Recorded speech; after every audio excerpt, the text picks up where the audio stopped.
Okay, the more I study metaphysics and philosophy, the more I think that it necessitates being a presuppositionalist.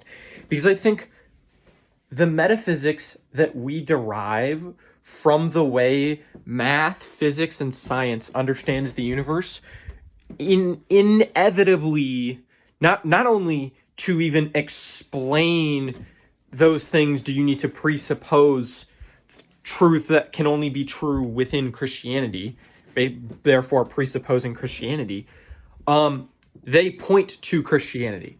Okay, so if you're unaware, if you don't know much about Christian metaphysics, Christianity's metaphysics rely on a very hyper-specific fusion of Plato and Aristotle's metaphysics, right? Because St. Augustine, my favorite saint, he's my profile picture for a reason. He was basically the main guy where classical theism comes from in Christianity, right? So he said basically like, oh, like God is like immutable and like, oh, he's like infinite and eternal and like all these characteristics about him, right? But not only that, the universe is not self-sustaining. The universe is being actively sustained by God. The forces of nature are not acting because they just are. They act because God acts, right? God is literally sustaining the universe, right?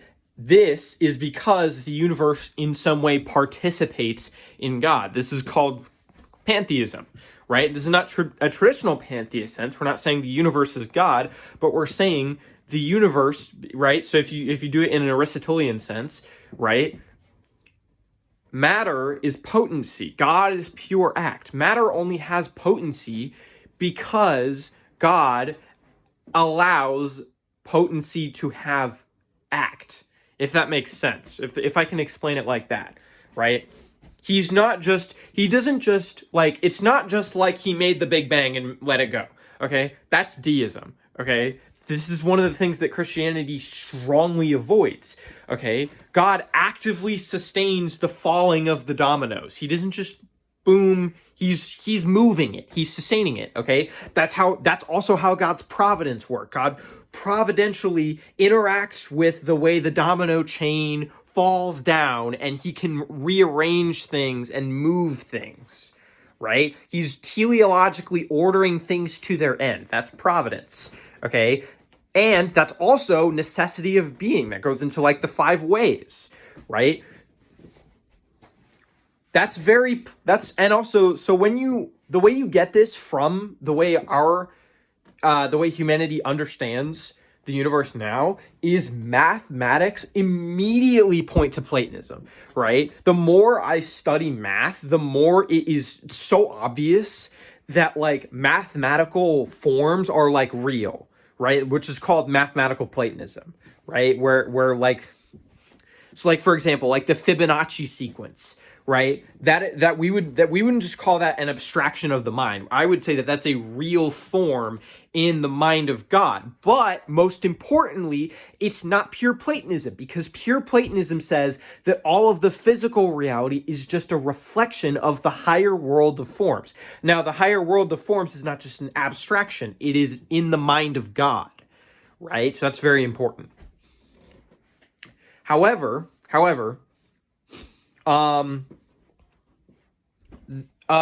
Aristotle says that things are real, right? So which is like immanent forms, right? So he identifies the forms with the thing itself, right? So like my body is not just an abstract reflection of the form of my mind, or like, a book on the desk is not just an abstraction of some like higher transcendent form.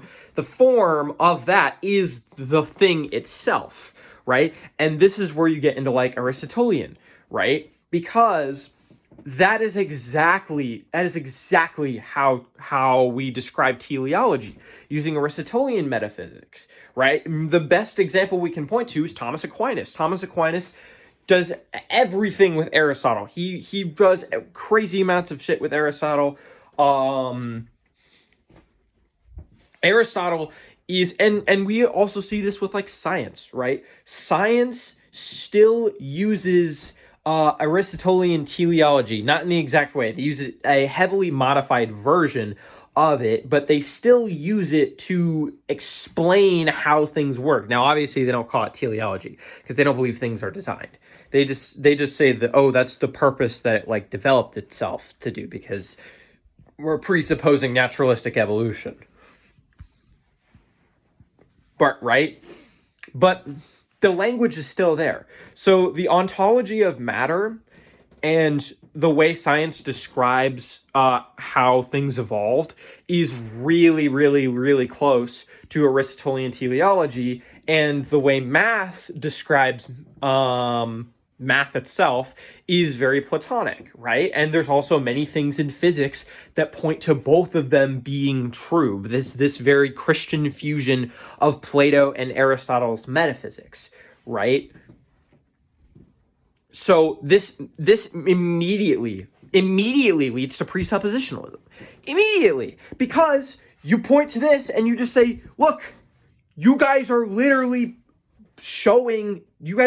just finding out what the Bible already says, right? You guys are just demonstrating the metaphysics that it's not just needs Christianity, it is Christianity. That system of metaphysics exists nowhere else besides Christianity. So again, this is very, very strong indication for presuppositionalism. Okay. On top of that, okay, tag is also just overpowered. Okay. Tag is just an overpowered apologetics method. Okay. The transcendental argument for God is just, it's just really, really overpowered. I'm not gonna lie. It's really overpowered. I still have yet to understand it, but I understand how overpowered it is when used correctly. Mostly because of watching Jay Dyer, honestly. Watching Jay Dyer absolutely annihilate atheists with the transcendental argument is just hilarious. So yeah, that's my thoughts for today. More videos to come. By the way, I will likely have another very long pause from YouTube again, because of the fact that I will be going back to camp next week. So I'm not going to be at home. I'm not going to have my PC. So sorry, guys.